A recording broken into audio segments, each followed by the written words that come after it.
Let's look at some more actual SAT quant questions. तो इसके बाद थोड़ा सा जो कॉन्ट का फियर है when it comes to the SAT, that should go away, that is the idea. So सारे क्वेश्चंस देखते हैं and then let's have a look at the best way to solve this, या क्या क्या हम यहाँ से सीख सकते हैं। Now you have to consider the quadratic function f of x equals a x square plus b x plus a, जिसके दो इर्रेशनल रूट्स हैं।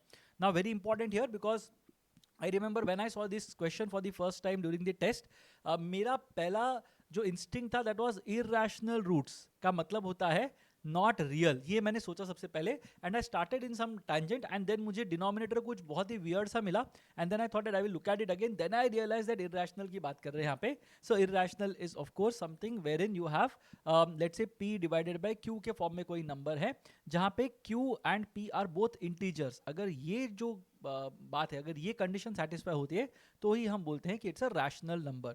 तो यहाँ पे इरैशनल कब बनेगा? जब स्क्वायर रूट के अंदर वाला जो पार्ट है ना, that is not a perfect square, तब जाके ये इरैशनल बनेगा। That is what you have to understand.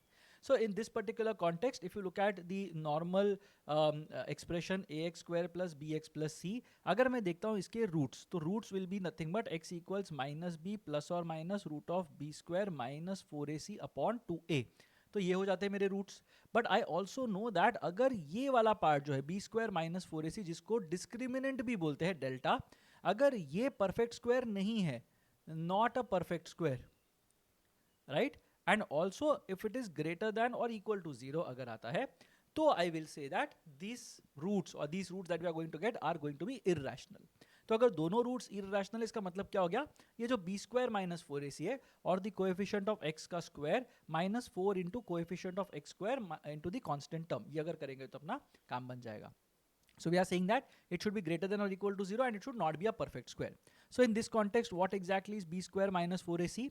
It will be b square minus 4 into a into a. So b square minus 4a square, एक तो ये greater than or equal to 0 होना चाहिए 1, and second thing is b square minus 4a square should not be a perfect square. ये मुझे देखना है यहाँ पे। सो अब यहाँ पे we are going to get b square is greater than और इक्वल टू 4a स्क्वायर, ये एक चीज मुझे मिल जाएगी यहाँ पे, right. So b square is greater than और equal to 4a square and b square minus 4a square should not be a perfect square, as straightforward as that. अब यहाँ पे you can see that b square is greater than और equal to 4a square, तो a के value पे काफी dependent रहेगा कि b का क्या होता है यहाँ पे। I know that a and b both have to be less than और इक्वल टू 9, तो मैं क्या करूंगा यहाँ पे, I will say that let say a का value is equal to 0 let say, but ये भी नहीं कर सकते बिकॉज पॉजिटिव इंटीजर्स बोले हुए हैं। So I know that I have to take a as equal to 1। तो अगर a इक्वल्स 1 है, so b square sorry has to be greater than और इक्वल टू 4, ये बोल रहा हूं मैं। B square has to be greater than और इक्वल टू 4 मतलब b कैन टेक वैल्यूज इधर 2 3 4 5 6 7 8 9। सो अगर a 1 है तो B square has to be greater than 4 और इक्वल टू 4 रादर, तो 2 3 4 5 6 7 8 9 ये सारे के सारे वैल्यूज पॉसिबल हो जाते हैं for B. But I also need to figure out B square minus 4a square perfect square है या नहीं है, उसको बाद में देखते हैं। अब अगर a की वैल्यू मैं 2 ले लेता हूँ, let's say I put a equals 2 here, then b square has to be greater than or equal to 2 square, that is 4 4s are 16 से बड़ा या इतना एटलीस्ट होना चाहिए। so we will say that b can take values 4 5 6 7 8 9, तो ये b के values बन जाते हैं। what if a is equal to 3? अगर a 3 है, 3 square is 9 4s are 36, b square has to be greater than or equal to 36, which means b can take value 6 7 8 and 9। अगर a 4 है तो क्या हो जाएगा, इफ a is 4 64 से बड़ा होना चाहिए या इक्वल टू होना चाहिए, सो 8 और 9 can be the values of b। अगर a 5 है, 5 स्क्वायर 25 इंटू 400 हो जाएगा, so of course we will not have any value of b that is possible because b का max possible value is 9। So now I have got 1 2 3 4 5 6 7 8 possibilities here, 9 10 11 12 13 14 15 16 17 18 19 20, तो 20 possibilities मेरे पास यहाँ पे है। Now if you look at the options that we have here, you have 5 by 8, 2 by 3, 7 by 15, 7 by 16, so it points towards the fact that 20 cannot be my answer, तो of course उसके कम होना चाहिए। So देखते एक बार क्या चीज़ें यहाँ पे हो सकती है in terms of b square minus 4a square। अब यहाँ पे if you look at B square minus 4a square, तो यहाँ पे a1 है, so 4 minus 1 3, this is fine. 3 square minus 1 square is not a perfect square, 4 square minus 1 square is not a perfect square, 5 square minus sorry if I say b square minus 4a square rather, so minus 4 करना पड़ेगा। So 4 minus 4 0 is a perfect square, right? So यहाँ पे b square minus 4a square perfect square बन जाता है, because of which it is not going to give us an irrational root. तो ये गलत हो जाता है. यहाँ पे 9 minus 4 5 is okay, 16 minus 4 12 is okay, 25 minus 4 21 okay, not a perfect square, 36 minus 4 not a perfect square, 49 minus 4 not a perfect square, 64 minus 4 and 81 minus 4 are both not perfect squares. So अपने को यहाँ पे मिल जाएंगे 1 2 3 4 5 6 7. So I'll just put tally marks here, 1 2 3 4 5 and 7. ये हो जाएगा ये वाला केस. Second, अब यहाँ पे 4a square which is going to be 4 into 4, that is 16. This is what I'm going to get here, right? 2 square is 4, 4 into 4 16. तो यहाँ पे 4 square minus 16 definitely is going to be 0, which is a perfect square. 25 minus 16 will be 9. 5 square minus 4 square is going to be a perfect square. 36 minus 16 not a perfect square. 49 minus 16 not a perfect square. 64 and 81 minus 16 also will not be perfect squares. So I'll put 4 tally marks here for this case. अब यहाँ पे 3 है, 3 square 9 4s are 36. Again 36 minus 36 will be a perfect square. 49 minus 36, it's not a perfect square. 64 minus 36 is not a perfect square. 81 minus 36 45 is not a perfect square. So मुझे यहाँ पे 3 मिल जाएगा. What about this one? 16 into 4 64. So 64 minus 64 0 will be a perfect square. 81 minus 64 is not a perfect square. So total cases कितने मिल जाएंगे? 7 plus 4 11 plus 3 14 plus 1 15. 15 cases के अंदर मुझे मिलेंगे and we have to figure out a plus b should be greater than 9. So अब यहाँ पे 4 plus 9 is greater than 9. Yes, so one case. 3 plus 7 greater than 9. 3 plus 8, 3 plus 9 will definitely be greater than 9. So we have 4 cases here till now. उसके बाद 2 plus 6 not greater than 9. 2 plus 7 equal to 9 but not greater than 9. 2 plus 8 and 2 plus 9. So 6 cases till now. What about 1? Again we have 6 cases till now. Greater than 9 चाहिए. So I am only looking at 1 plus 9. So यहाँ पे हम क्या करेंगे? If you are looking at what all cases are going to be possible here, we will basically say that there are 7 cases that are there out of 15 जहाँ पे a plus b will be greater than 9. And so the correct answer in this particular context is going to be option D, that is 7 by 15. So थोड़ा सा difficult question I can say. इसमें एक तो rational root समझ में आने चाहिए. You also have to understand b square, 4a square दोनों का difference, then a plus b. तो थोड़ा tedious question है to solve. You will see the amount of time that I spent solving this one. But of course, this is something that you can do maybe in the second round. First round के लिए ये question I will not really suggest. Now let's move to the next question. A farmer has a quadrilateral parcel of land with a perimeter of 700 feet. Two opposite angles of that parcel of land are right angles while the remaining two are not. So we can basically say that it will be something like a kite at least. So अब मुझे पता नहीं है कि कौन से वाले बड़े साइड से कौन से छोटे साइड से मुझे नहीं पता, but it could be like a kite is what I am trying to say. अब यहाँ पे क्या हो रहा है? The farmer wants to do organic farming on that parcel of land. The cost of organic farming is 400 rupees per square foot. तो ये पूरे के पूरे में 400 rupees per square foot के हिसाब से organic farming होगी. अब दो additional pieces of information है. We have to figure out which of the above additional pieces of information are minimally sufficient. तो ये question बन जाता है data sufficiency का. We are not expected to find the answer. We are just expected to figure out whether finding out the answer is possible or not. तो पहला वाला देख लेते हैं. The length of one of the sides of that parcel of land is 110 feet. तो ये part का let's say 110 feet है. It doesn't matter which one you are marking. मैंने इसको 110 feet ले लिया. अब पूरा का पूरा पेरीमीटर 700 feet है. तो ये सिर्फ इससे मुझे थोड़ी पता चलेगा क्या चल रहा है. अब ये अगर 110 feet है, even if this is 110 feet, I cannot really say anything about these two. तो मुझे पता नहीं वो इक्वल है कि नहीं है या कुछ भी हो सकता है यहाँ पे. So I don't really know what is going to happen here. So only on the basis of statement 1 I will not be able to figure out कि एरिया कितना है, right? How much amount of money should the farmer be spending. सिर्फ एक side के basis पे और पूरे perimeter के बेसिस पे मैं नहीं फिगर आउट कर सकता, right? Because if you have two right angles you can make them meet in any manner, right? So अगर मेरे पास एक राइट एंगल ऐसा है और एक राइट एंगल ऐसा है, if you join these two it will become a square. अगर मैंने इसको थोड़ा टेढ़ा करके अगर ऐसे करके मैंने कर दिया तो it will become something like this. So it's not necessary that these two side should be equal as well, right? That is something you have to understand. कभी कभी लोग सोचते हैं that if this is 110 then this also has to be 110, which basically means that जो बचे हुए 420 होंगे उनको भी मुझे 210 करके डिस्ट्रीब्यूट करना पड़ेगा. In which case you will be able to get the answer. But it is not necessary that these two should align या these two should always be equal. ये मैं assume करके नहीं चल सकता, right? So that is what you have to understand. अगर ये थोड़ा सा ऐसे हो जाता, टेढ़ा हो जाता ये वाला पार्ट, और ये थोड़ा सा ऐसे हो जाता, then you would have got a situation जहाँ पे इक्वल नहीं होते, राइट. एंड सबसे इंपॉर्टेंट चीज, if you look at it, if there is a rectangle for example, तो रेक्टेंगल के अंदर तो दो अपोजिट साइड्स का लेंथ इज दोनों एंगल्स का लेंथ इज 90 डिग्रीज, तो दो राइट एंगल हैं, अग्री. अब बाकी दो नहीं है तो मैं थोड़ा सा उसको टेढ़ा भी कर दूं तो भी it is not going to make a difference and it is not going to be a symmetrical thing. So one is not sufficient. Second, the distance between the two corner points where the non-perpendicular sides of the parcel of land intersect is 265 feet. So अगर मेरे पास अगर ऐसे कुछ एक ऐसा कुछ एक field है and we are saying that the distance of between the two corner points where the non-perpendicular sides meet, तो ये दो non-perpendicular sides जो meet कर रहे हैं that is 265 feet. तो ये अगर 265 तो क्या होगा, अब ये 265 ठीक है, but I don't know this height, I don't know this height. So I'll not be able to figure out what exactly is the area of this rectangle using only statement 2. Statement 1 और statement 2 दोनों को अगर combine करें तो क्या हो जाएगा, यहाँ पे I am going to say that okay this is 110, अब ये 265 है, ये 110 है, तो मुझे इसकी वैल्यू मिल जाएगी, right? So I will be able to get the value of the area of this particular triangle.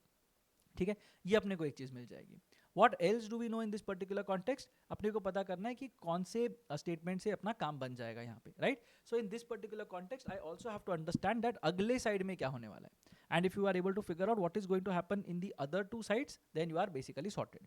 तो you just have to understand कि सफिशिएंट है या नहीं है यूजिंग बोथ ऑफ देम. तो यहाँ पे I know that one side is 110 feet, one side is what ever is the third side जो अपने को यहाँ से मिल जाएगा.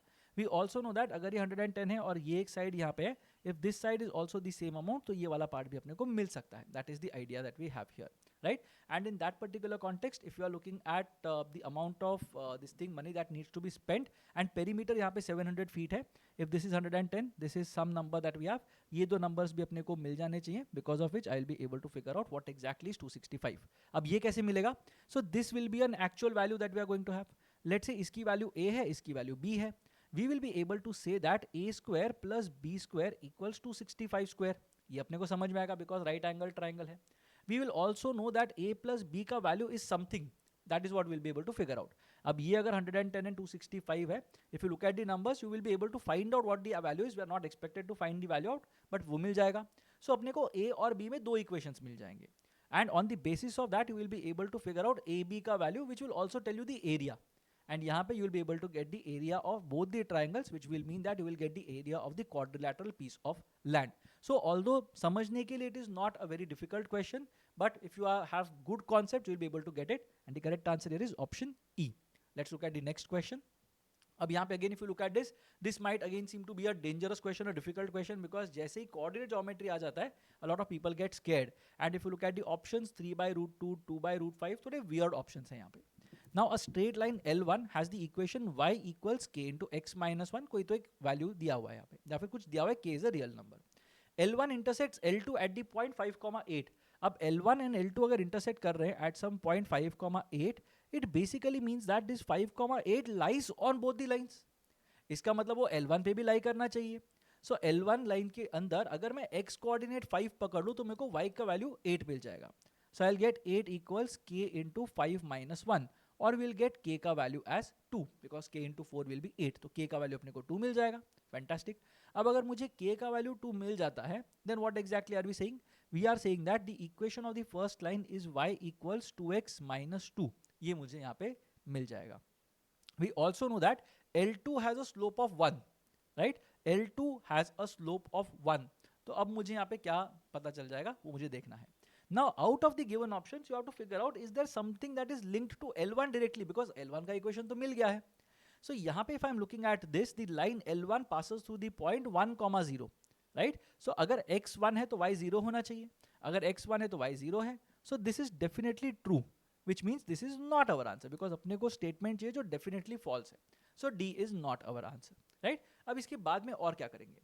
We have to figure out the distance between the x intercepts of two lines is 4. The distance between the y intercepts of two lines is equal to 6. अब ये दिया हुआ है. So let's see what we can do with this particular thing. अब यहाँ पे मुझे पता है y equals 2x minus 2, ये दिया हुआ है, right? And we also know that L2 has a slope of 1 and L2 also passes through 5,8. So using our equation of a line का form, we will be able to say that y minus 8 upon x minus 5 will be equal to the slope, which is 1. Or we will get y minus 8 equals x minus 5, और in other words we will get equation of a line. अगर मैं देखता हूँ what am I going to get in this particular context, we are going to get, अगर मैं -8 को यहाँ पे ले लेता हूँ, लेट्स से, तो I will gate y minus x, right, y minus x equals 8 minus 5 equal to 3. So y minus x का वैल्यू अपने को 3 मिल जाएगा. Now if you are able to figure out the x intercepts of these two lines, x intercept का मतलब क्या है, y equals 0. तो अगर यहाँ पे y 0 है तो मुझे मिलेगा x का वैल्यू इक्वल टू 1, राइट, और अगर यहाँ पे y 0 है मुझे मिलेगा x का value as -3. What is the distance between 1 and -3? 4 है. So the distance between the x intercepts of the two lines is 4. This part is also true. तो मेरा आंसर B भी नहीं होगा. What about C? Y intercept पूछा हुआ है, तो अगर x को 0 डाल देते हैं तो y का वैल्यू -2 आएगा. अगर x को 0 डाल देते हैं y का वैल्यू 3 आ जाएगा. What is the difference between the two y intercepts? 3 and -2 के बीच में 5 का डिफरेंस होना चाहिए, बट यहाँ पे 6 बोला हुआ है. So this is definitely false and so this is our answer. Distance between the origin and one of the lines is 3 by -2. तो अब मुझे यहाँ पे दोनों लाइंस के इक्वेशंस मिल गए हैं, right. What do you say is the distance from the origin to one of the lines, ये अपने को अगर देखना है, so you can basically say distance between a point and a line को यूज करके you can easily figure it out. But यहाँ पे what is going to happen is your answer is going to be c upon root of a square plus b square. This is what we are looking at. So अगर line का equation है ax plus by plus c equal to 0, अगर ये line है मेरे पास, let's say ax plus by plus c equal to 0, if that is my line, if that is the equation of my line, and the point is x1 comma y1, तो मुझे origin का equation बहुत easily मिल जाएगा, c upon root of a square plus b square. You can just put it in the modulus as well, just to be on the safer side. ठीक है, तो अब यहाँ पे क्या हो जाएगा, if you look at the first equation, you are going to get minus x plus y minus 3 equal to 0, right. So what will happen to mod of c? It will be 3 divided by root of -1 square plus 1 square, 3 by root 2. तो ये वाला part भी true है, which means it is not our answer. And ये वाला part again you don't need to verify, but if you just want to do it you can do it as well. तो ये वाले equation का value बन जाएगा -2x plus y plus 2 equal to 0, ये मिल जाएगा मुझे यहाँ पे. ठीक है, तो यहाँ पे what will be happening, I will get 2 divided by root of 4 plus 1 और 2 बाय रूट 5. तो ये वाला भी ट्रू है. So all these options are true except the third one. So the correct answer here is going to be option C for this particular question. एक और question देख लेते हैं. Now it might become slightly easier for you. तो ये वाला try कर लो and then have a look at the solution because the first 3 questions are pretty difficult. अब यहाँ पे for how many distinct real values of x does this equation hold true and a greater than 0 बोला हुआ है, which will ensure that our logs are fine. तो अब यहाँ पे हम लोग बोल रहे हैं log 16 to the base a, log 32 to the base a, 64 to the base a and 32 to the base a. तो यहाँ पे we can write everything in the form of 2 raised to something. So 16 will be 2 raised to 4, which will mean this will be 4 log 2 to the base a upon 32 is 2 raised to 5, which will make this 5 log 2 to the base a, minus you will have 6 log 64 to the base a upon 5 log 32 to the base a. अब इसकी value minus x अगर करेंगे तो 0 मिल जाएगा. अब अपने को x के कितने वैल्यूज के लिए पॉसिबल ऐसे पूछा हुआ है. So now log 2 to the base a will get cancelled out. Sorry, this should be log 2 to the base a, log 2 to the base a. तो ये भी cancel हो जाने चाहिए. So I am going to get 4x square by 5 minus 6 by 5 minus x equals 0. अगर इसको मैं shuffle करता हूँ टर्म्स को, I'll get 4x square minus 5x minus 6 equals 0. ये मुझे मिल जाएगा यहाँ पे. Now if you look at the product of these two, you are going to get 24 and the sum should be -5. तो मैं कैसे split करूँगा? I will split this into 2 parts, such as the negative part is larger than the positive part because -24 आ रहा है product. So I know that one is negative, one is positive. And some -5 आ रहा है. So I'll say that the larger part or the numerically larger part is negative -8 and the other part is 3. So split कर दिया. अभी मुझे roots निकालने हैं तो मैं इसको switch करूँगा. So 8 and -3 is what I'm going to get. And the third step is going to be divide.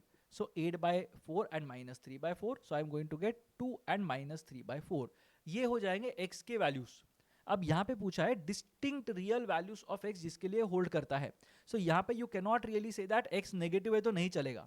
x can be negative, it will not affect our equation at all. तो यहाँ पे अपने को समझना है दैट x कैन बी 2 और -3 by 4, it will not impact our equation at all. a की value का कोई लेना देना नहीं है. It can be anything. You can have 2 raised to something and you will be able to answer the question. So the correct answer here is option D for this one. More straightforward than the previous questions that we had seen. एक और question है, इसको देख लेते हैं and then we can have a look at the answer. In a computer game, each move requires pressing a button. When the button is pressed for the first time as a move, the computer randomly chooses a cell from a 4 by 4 grid of 16 cells and puts an X mark on that cell. When the button is pressed subsequently, the computer randomly chooses a cell from the remaining unmarked cells and puts an X mark on that cell. ये चलता रहेगा till the time the game ends. The game ends when all the cells in any one row or all the cells in any one column are marked with X.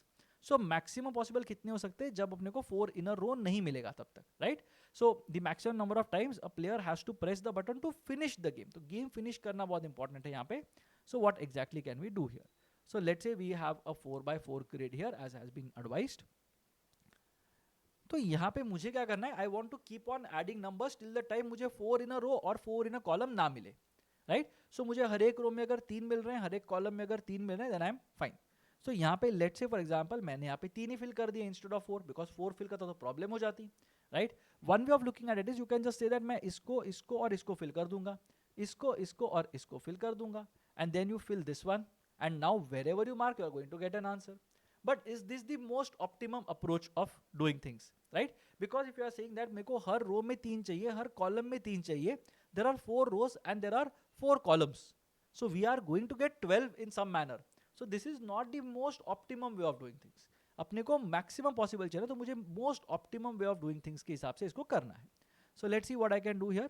Is there a better way of doing this? तो मैं overlaps को minimize करने की कोशिश करूँगा. So let's say for example these 3 come here. तो मैं यहाँ पे दे ही नहीं रहा, मैं इसको ऐसे यूज कर रहा हूँ. Now I already have 2 columns जहाँ पे मेरे पास एक एक ब्लैंक्स अवेलेबल है. अब बाकी 2 जगह पे भी अगर मैं ब्लैंक समहाउ फिगर आउट कर लूँ तो that will be golden for me. तो मैंने ये कर दिया. अब मैंने सेकेंड कॉलम में मैं एक ब्लैंक लेके आ गया, एंड यहाँ पे I am saying that I will do this this and this. तो मैं यहाँ पे एक ब्लैंक लेके आ गया. Now I have first row में 3, सेकेंड में 3, थर्ड में 3, फोर्थ में 3. Fair enough. फर्स्ट कॉलम में 3, सेकेंड कॉलम में 3, थर्ड कॉलम में 3, फोर्थ कॉलम में 3. Great. So I have added 12 X's here. जैसे ही मैं कहीं पे भी ये 13th x डाल दूं, either I will have something that will happen in terms of a row or a column, and if you observe carefully you will have a row and a column, both of which will happen simultaneously. तो जैसे ही मैं 13th बार button press करूंगा तो मेरा game and हो सकता है. That is basically the worst possible outcome.